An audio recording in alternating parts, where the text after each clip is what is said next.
We're standing in front of an enormous challenge, which we barely recognize. The world has signed the Sustainable Development Goals, the most aspirational agenda for all humans on Earth to have good lives, good development, good economies within a stable Earth system. We have the Paris Climate Agreement that we're now going to transform the world to stay as far below 2 degrees Celsius warming as we ever can to stand a chance to have a prosperous, sustainable development for humanity in the future. How are we to succeed?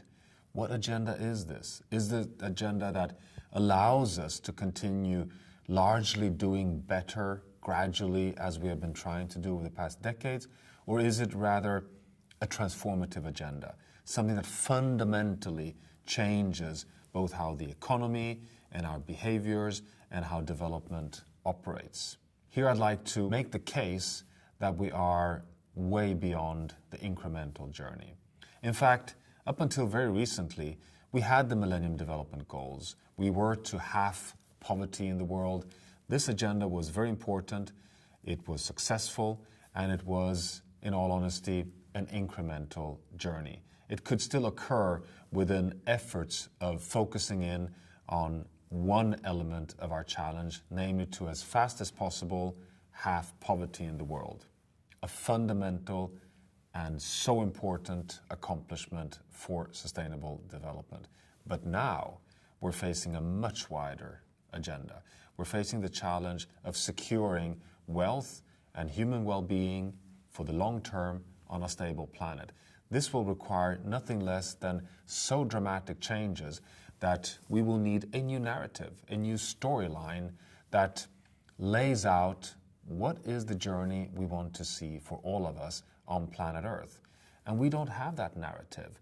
In fact, what we're starting to see today is that the scientific community that has spent so much time on exploring climate futures, on exploring specific analysis on the global energy future or urban development or biodiversity and fisheries and technology development, has now come together in what is called the World in 2050 to develop for the first time new narratives for a transformational agenda for humanity to attain the Sustainable Development Goals, all of them universally together as a people-planet agenda that is exactly what it is, as signed democratically by all nations in the world, and moreover to achieve this within a safe, stable climate future, meaning delivering the Paris Agreement, and also on the longer term, beyond 2030, when the Sustainable Development Goals are to be delivered, but to continue an evolution for humanity on Earth that takes us to 2050 and beyond to remain as a prosperous world within a safe operating space on a stable planet. This is the big transformative agenda for humanity and the new definition of sustainable development in the future. Now, to achieve this agenda requires building resilience. It requires building social, ecological resilience at all scales, and not only to persist and to avoid crossing tipping points and, so to say, collapsing in the face of stress and shocks. It's not only either of the ability of being adaptive, which is the second feature we normally talk of when we define resilience as being our ability to deal with change and continue to develop. We talk of resilience in three features. Then the first one is the persistency ability of avoiding large-scale unwanted change. Our ability to adapt, meaning that we stay in the same livelihood base or the same ecosystem setting, but we adapt when things change within that equilibrium or that state or that societal level of technology or structure. But the third dimension is the focus here, our ability to transform, our ability to step out of our current state and move into uncharted terrain and explore new sources of livelihoods, new ways of being stewards of our ecosystems, new ways of governing our planet, new ways of generating economic wealth to all human beings in an equitable way.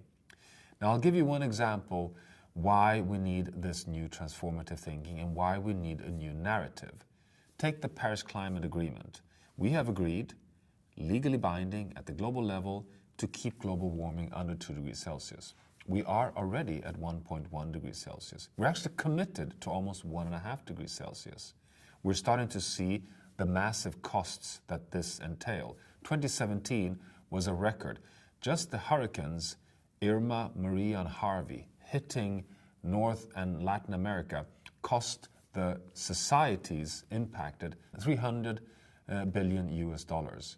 A massive cost and a proof that extreme events generated and reinforced by anthropogenic global warming, by human-caused climate change, is starting to hit back on societies. Now, in order to stay under 2 degrees Celsius, science shows clearly that we need to stay within a finite global carbon budget. So that's a key insight. The sustainable development in the Anthropocene means if you're going to stay within a safe operating space on Earth, planetary boundaries, you need to stay within finite budgets for, in this case, carbon. The same goes for water, the same goes for land, the same goes for nitrogen, the same goes for phosphorus. Let's focus on carbon. Well, we know for carbon that we have only roughly 800 billion tons of carbon dioxide remaining to emit to stand a chance to stay under 2 degrees. We emit 40 billion tons of carbon dioxide per year, roughly, today. You just do the math and you'll see how short time we have left in a fossil fuel-driven world economy. 800 divided by 40 gives us another 20 years in an oil, coal, and natural gas-driven world economy. Now, you take the Intergovernmental Panel on Climate Change science scenarios on a safe climate future, and it shows that we have to bend the curve of emission no later than 2020, so in 2 years' time, and then follow a reduction path, reducing our emissions at a pace of roughly 6-7% per year to stand a chance of staying under those 800 billion tons of carbon dioxide to be able to stay under 2 degrees Celsius. Now, we have shown that that is a pace which actually connects, quite interestingly, to one of the most important innovation driving pathways we've seen in modern history over the past 50 years, namely the Moore's Law. In the early 1960s, Gordon Moore, the establisher of Intel, established this self-fulfilling prophecia that the innovation pace in the transistor density in computers, determining the speed of computers, would be doubling every 18 to 24 months. Now, this was, of course, almost utopian pace, but it became the guiding competitive star for a transformation of the whole ICT industry, and the pace is kept up until today. Now, inspired by the Moore's Law, we apply that on the climate science, and we found that we can determine a global carbon law, and that this global carbon law is the guide of the pathway that can take us to Paris to stay under 2 degrees Celsius. And it goes as follows. If we can halve emissions every decade, we can keep the pace that can take us to stay under 2 degrees Celsius. So it means in numbers that we would peak our emissions no later than 2020, bending the curve of emissions at 40 billion tons of carbon dioxide in 2 years' time, and then rush down and half emissions by 2030, meaning going from 40 to 20, and then from 2030 to 2040 go from 20 to 10 billion tons, and then the last 2040 to 2050 half from 10 to 5, meaning that we by 2050, 2060 are down essentially at a fossil fuel-free world economy. This can take us to Paris. This is an innovation pathway that is not incremental, it is an energy revolution. It is a fundamental transition of our societies. It's a complete change in our behaviors because halving emissions every decade is an exponential innovation journey. So that's an example of the kind of pace that science shows today is necessary for us to succeed with sustainable development in the Anthropocene. Now, just to give you extra, so to say, scientific support for why a global carbon law, halving emissions every decade, is a guide to sustainable development in the Anthropocene, is that it's not enough. You see, even if we are successful in halving emissions every decade, we also need to transform the world's food system from being a net source of carbon dioxide today, the single largest source of carbon dioxide, up to 30% of our emissions originating from our food system, both from deforestation and how we unsustainably cultivate land. And by mid-century, that agriculture should transform from a net source to a net sink. In fact, such a large net sink that it should become the world's single largest sink of carbon dioxide. This is nothing less than an agricultural revolution. It's a sustainable agricultural revolution that could spur enormous resilience in our food system. But not even that is enough. To succeed with Paris, we also have to consider scaling carbon capture and storage and biological capture and storage as an engineering investment, because we simply have to recognize that we cannot start bulldozing down coal-fired plants that deliver energy for poor societies in the world and societies across the world, that this is something we simply have to recognize, that now is the time that we've filled up essentially all the carbon space we have. And not even that is enough. Finally, we also need to sustain and safeguard the resilience in all our natural ecosystems. Because can you imagine, 50%, 50, half of our emission of greenhouse gases today are absorbed by natural ecosystems in the oceans and on land, the world's largest free subsidy to the world economy from planet Earth. And if we do all of this, we follow the global carbon law of halving emissions every decade, the Moore's law innovation transformation. We transform agriculture from a source to sink, a revolution. We do invest cleverly in carbon capture and storage to, plug down carbon dioxide in our coal-fired plants in particular. And we maintain biosphere resilience to keep the ability to buffer our emission of greenhouse gases. And even if we do all of that, we stand a 66% chance of staying under 2 degrees Celsius. This is a transformation. It's not only a transformation, it is a global sustainability revolution. And it has to happen over the next generation. That is our challenge. It's also our great excitement, because we have so much evidence that the solutions are at hand. Can you imagine the following? Every time I lecture about the global carbon law, I get this first reaction: sure, this is what science tells you, but it seems like utopia. We cannot go that fast. We cannot really halve emissions every decade. But listen to the following. The International Energy Agency, the source of statistics on energy, a conservative source, moreover, of energy statistics, show that over the past 15 years, from the year 2000 to 2015, renewable energy in the world have increased from 0.8% to 2.8%. It's a small sliver of the global energy mix, which is one reason why many industries in the world continue to maintain that, we have to use fossil fuels to be able to deliver modern energy systems for sustainable development. Well, but the pace by which renewable energy is increasing in the world, not for electricity, but for the entire energy supply, is following a pace, despite the fact that it's still small, of doubling every 5.5 years.